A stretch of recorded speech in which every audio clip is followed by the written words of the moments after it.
Greetings and blessings, everyone. I am James Thomas from Blue Star Spiritual Armais Collective. This is going to be our episode one of our Seeking Spirit podcast. We have revamped and we're redoing some certain things.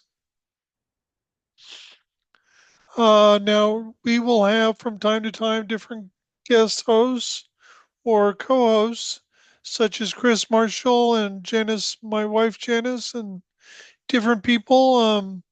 Chris and her husband Ian are currently a little engaged at the moment. They are in the process of moving from the Hawke's Bay in New Zealand up here to Cairns, and she'll be joining in on these broadcasts um, after she gets up here. Now we'll be putting out a brand new podcast every Sunday.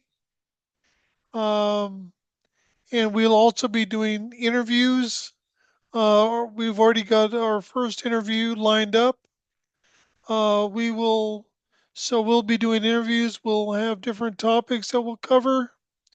Now, I have been, for those of you who may not know me or don't know me very well or whatnot, um, I have been channeling since August of 1989. And I've been working with multiple higher dimensional beings for a very long time. And not long ago, had a new being come and want to make a partnership, and that is, of course, Phineas. So I run a group that meets twice a week in the morning here in Cairns time, and called the Armais group. And we we meet twice a week, and I channel Phineas for that group on both occasions, and where people can ask questions and everything else. And I've been posting live channelings from Phineas as well. We have more of those to come, but he suggested to restart from scratch this podcast and to start at the beginning. So today's episode is called What is Spirituality? And I think a lot of people, they don't truly have a clear understanding of what spirituality actually is. That's the impression that I was given from Phineas. So there are two basic kinds of spirituality. There is religious and or dogmatic spirituality and non-religious, non-dogmatic spirituality. Now the difference of course is very clear. One is religious based, which you could include Christianity, Islam, Judaism, Hinduism, Buddhism, and believe it or not, there are people still today that worship and believe in the Mayan gods and goddesses, Norse, Babylonian, Egyptian, Greek, Druidism, Wicca. These are all would be classified as religious or dogmatic. So there is a sort of belief structure that you believe within the confines of that religion. And then it depends upon which sect or denomination of a religion that you belong to. As an example, within Christianity, there is approximately 3,000 different Christian denominations. There are different sects of Islam, Judaism, Buddhism has different forms of Buddhism, so on and so forth. So, for the most part, this podcast is basically for Starseed, and a lot of Starseed have a tendency, from my observations over the last 20 years, 30 years has been very negative towards religion and towards the religious form of spirituality. But religious form of spirituality is basically geared towards the native human or the humanity of Earth. That's who it's geared around to encourage them to evolve and move forward and things of this nature. Now, non religious or non dogmatic spirituality is basically the type of spirituality where an individual finds that connection with spirit or source, God, whatever word you want to use, but does not adhere to a particular structure of beliefs or a particular structure of sorry, my brain kind of flies off it from time to time. Um, but a particular belief structure, like Southern Baptist Church in Christianity, they believe that you have to be saved and then baptized and every now and then reconfirm being your commitment. That's part of their dogma or their belief structure. Well, religious spirituality is actually a very strong cornerstone on this planet and provides a great foundation for many that would be termed humanity of Earth.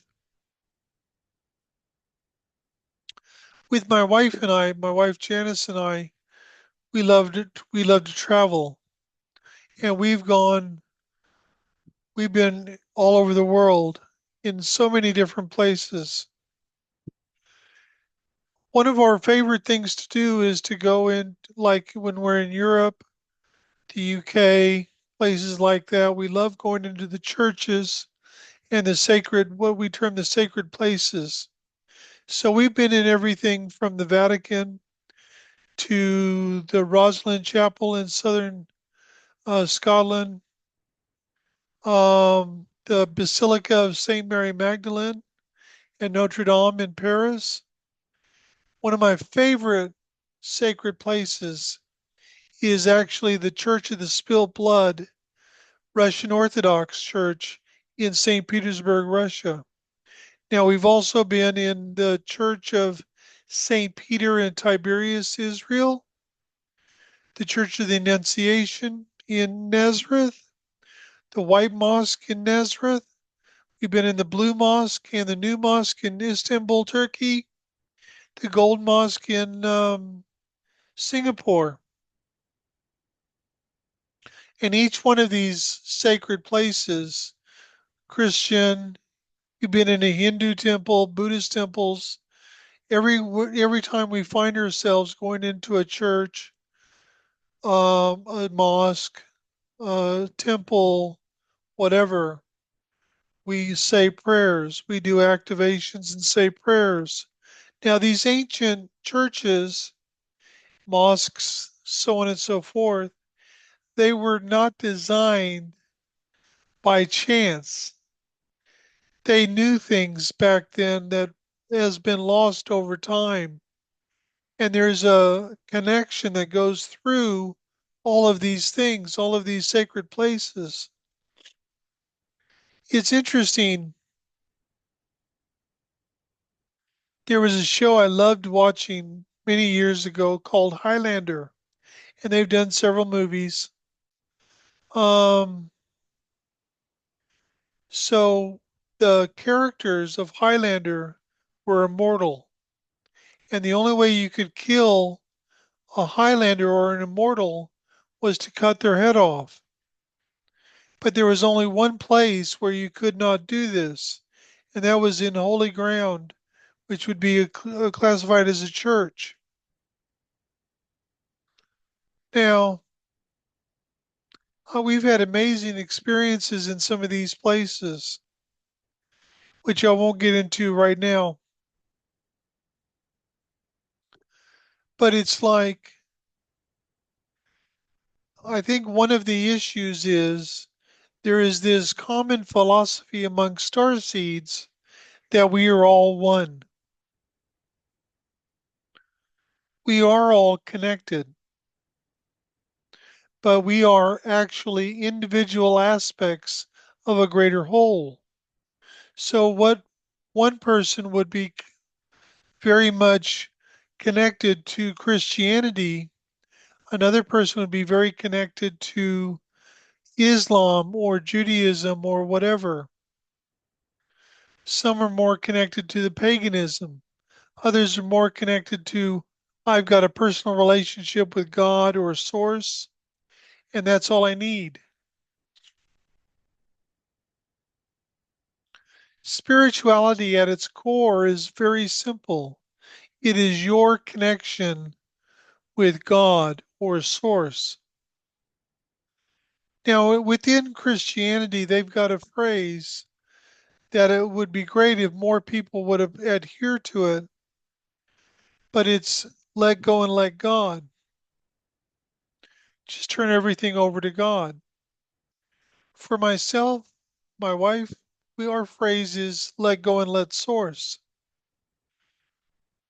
If you have to realize a very simple truth. We all have spiritual guides. We have this ability to be connected to the greater connection of all that is.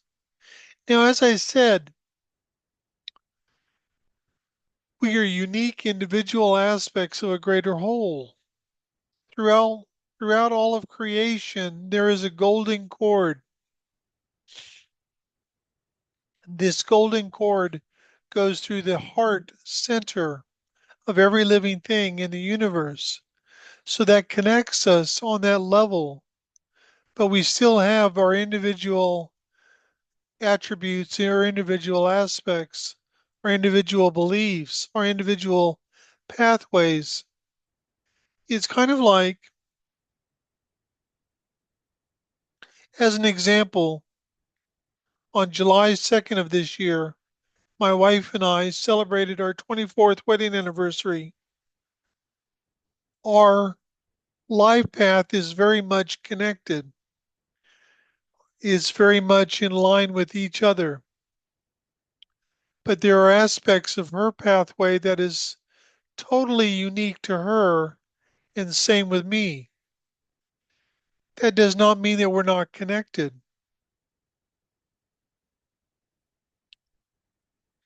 You'll notice from time to time that I have a tendency to miss, be able not to find a word. That is a result of a stroke I had several years ago. I'm feeling much better now, though. So, with spirituality, one thing that you have to realize is there are certain rules of spirituality, and these rules are something that Phineas wanted me to address. Rule number one, trust and faith in yourself for yourself. Now, these were originally given by Al Sharon in channelings that he did through me several years ago. Rule number two, trust and faith in spirit. Rule number three,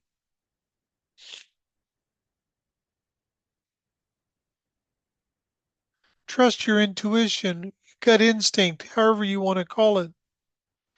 And last but not least, trust above all else your discernment. Ask yourself a simple question. Does it resonate? There are individuals that have a lot of information, that have a lot of experience. I'm one of them. But I have a very simple philosophy. The very first, in 1989, in March of 1989, I went to my first actual channeling session. It was a public channeling event in Tacoma, Washington. And it was a woman channeler. Back in the 80s, most of the channelers were women. and she channeled a being named Rajani. And I could not tell you anything he talked about or shared except for the very first thing he explained. He said, "My job is to provide you with truth. Your job is to discern. If what I say resonates within you, explore it, experience it, see where it leads you. If it does not resonate, throw it away or put it on a shelf. If it is something that you require later on, it will come back around. Don't judge the information, don't criticize the information. Like I said, if it resonates, take it, use it. If it doesn't, put it away." Very simple.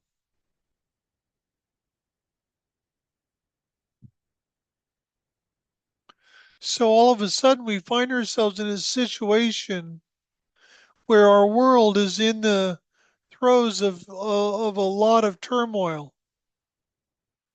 There are wars happening, a lot of people dying, weather anomalies, a lot of things are occurring.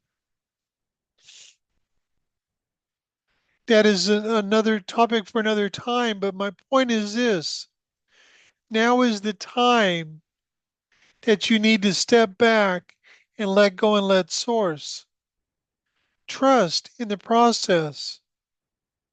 This isn't about having all the money you want or all the possessions you want or anything else. As a starseed, your job on this planet is to be to be a living example. You become a living example by living your life from your heart, approaching every obstacle, every challenge from the heart. Don't buy into fear. Focus on the love within, the love of self and the love of all creation. Spirituality starts and ends in one place. That is the heart. That is your connection to source, your connection to spirit, your connection to your higher self, your connection to all the answers you require. It takes practice of listening, discerning, discovering what resonates and what doesn't. But the more you do it, the more you focus on it, the more you get to a point where you will be able to understand this is what I need to do. It doesn't make any sense, but I'm going to do it anyway. And I'll give you one example of this that came up for me a couple of days ago.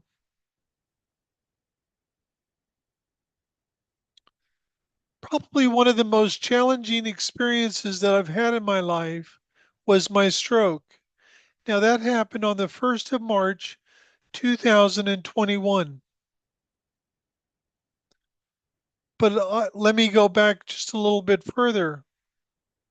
In 2009, my wife and I moved from Cairns, Australia, to Wellington, New Zealand.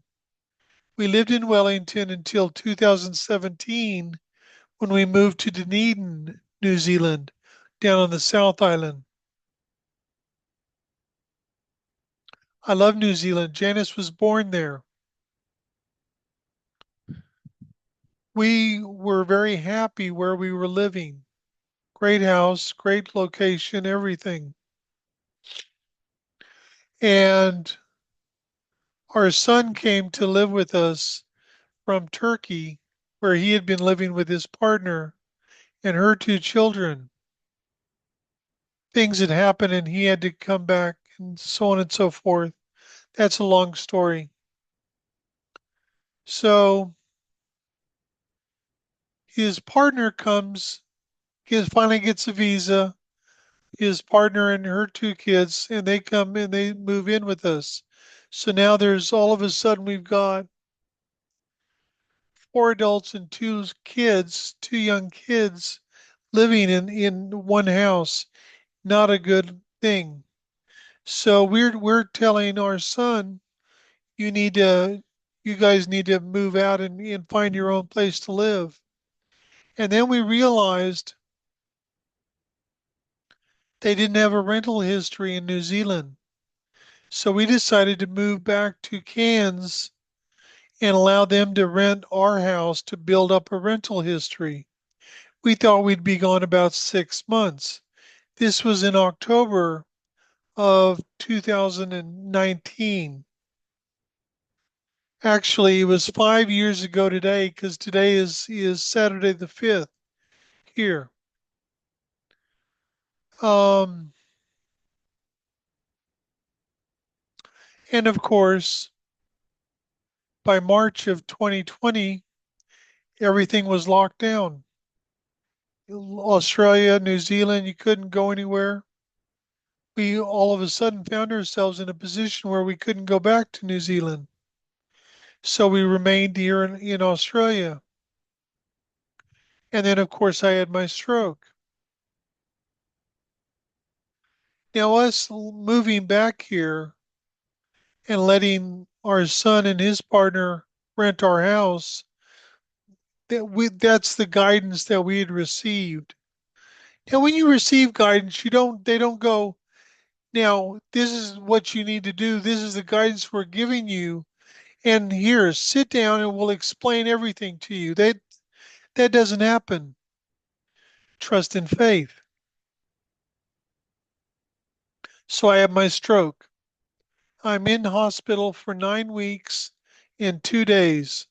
Now, 8 days before my stroke, we bought an apartment, which is where I am now. It's got a stairwell with 16 steps. I 3.5 hours after my stroke had happened is when I became paralyzed on the left side, leg and arm. And to this day, I've only got a very minimal amount of movement in my left arm, but it's improving very slowly. I've got weakness still in my left leg and stuff like that. But it's like, so they're telling us we need to get rid of this apartment and get a ground floor apartment. And I'm adamant that I'm not doing that.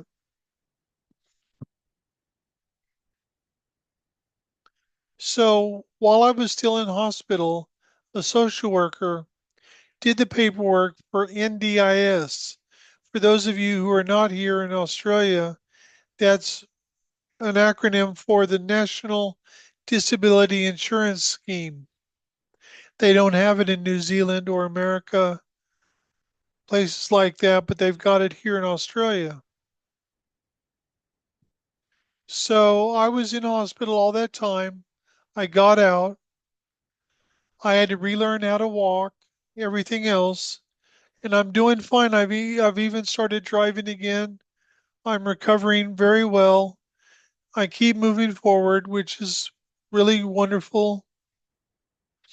So a couple of days ago, I found out that a very good friend of my wife's, of Janice, in New Zealand, in Wellington, had a stroke. He was in hospital for, I think, about a week, and then he got transferred to another hospital, which is the rehab hospital. But he was only in the rehab hospital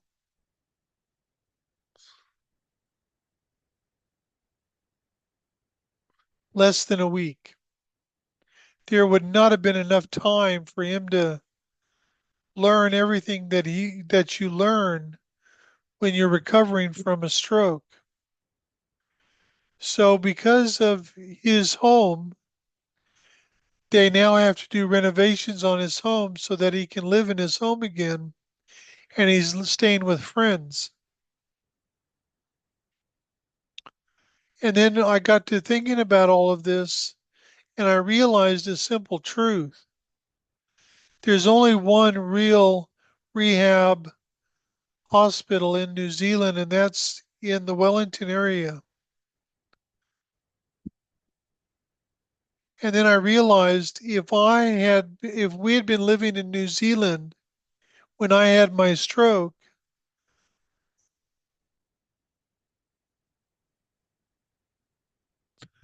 it would not have been a pretty sight. I probably would not be walking now. I'd be using a wheelchair every day, which I never use. The only time I use a wheelchair today is at the airport, especially when the gate is far away. I can walk fine. I've walked. I mean, I use a walking stick and I've got what's called an AFO. It's kind of a brace that I wear on my left leg, but I walk fine and I can get around, no problem. I can do most everything now. But my point is,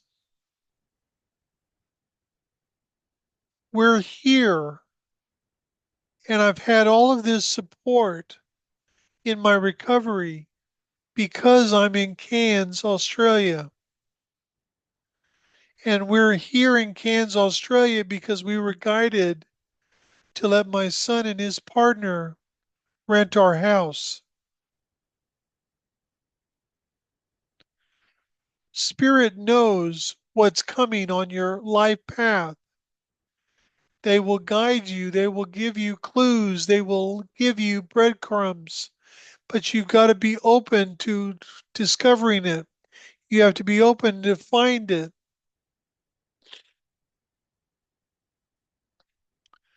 When spirit guides, we have to follow because if we don't, we end up in places that we don't need to be in, shouldn't be in.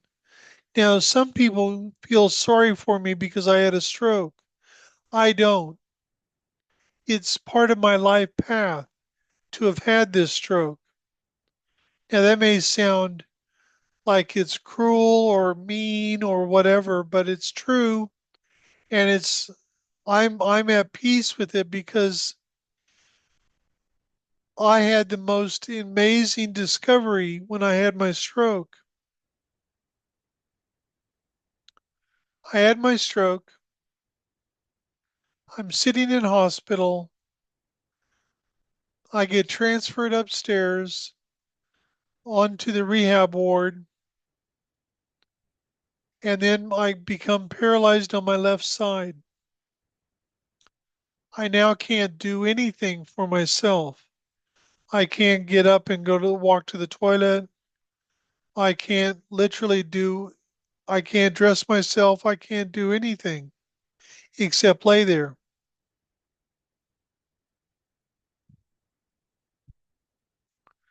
Now you would think having this experience, you would become depressed, you'd become angry, frustrated. I never got depressed, I never got angry, but I found out or I discovered something extraordinary. I became more, my level of trust and faith increased exponentially like you would not believe because I was in full alignment with spirit and everything was happening exactly the way it needed to.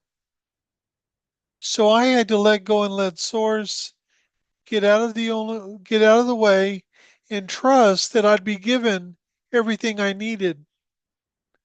I had a physiotherapist. She's an angel.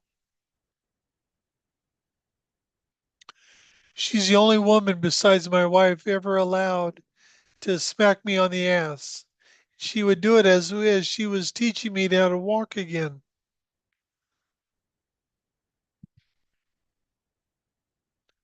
But what is one of the benefits of what I experienced? The energy of me overcoming and moving through everything that I've been through with this stroke has gone into the collective unconsciousness. And now there are people, both humanity of Earth or native humans and star seeds, who are drawing upon that energy, and it's assisting them in their process, in their walking their path. Maybe it's not a health issue or anything else, but there's something else going on that they need that extra boost of energy. They need that inspiration. And so, as living examples, we face obstacles and things of this nature, challenges, and our overcoming these things goes into the collective unconsciousness. Consider this. Discern the information that's been given. To discover your spirituality, that happens within, what works best for you. And if you think that a starseed would never be part of a religion, you would be wrong. In 2019, my wife and I went to Mena, Arkansas to visit my stepmother and my stepsister. My stepsister is a Christian. We just so happened to be there, and we were going to be at her house on Easter Sunday.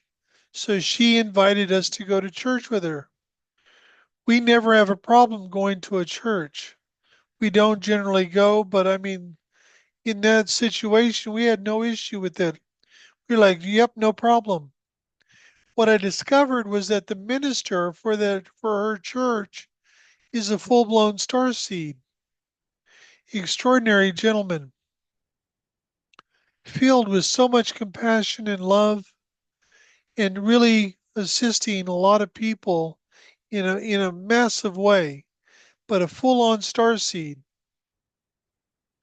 You go with where resonates, what resonates.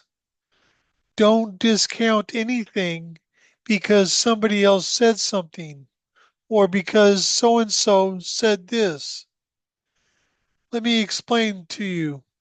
You have your path. Your path is unique to you, not to someone else. They can give you their opinion, they can give you their ideas and thoughts. But like anything, just like this podcast here, you have to discern, does it resonate or does it not? If it doesn't resonate, don't judge it, don't criticize it, just let it go. If you need it later on, it'll come back around. It's very simple. Now, in our next episode, I'm hoping to organize an interview with Debbie Flanagan, who lives down in the Brisbane area. She's a wonderful friend and a masterful spiritual teacher of her own right. So my what I would like to request at the bottom of this video will be two email addresses. They go directly to me. If you have a suggestion or would like an opportunity to suggest a topic that you would like us to cover, email me.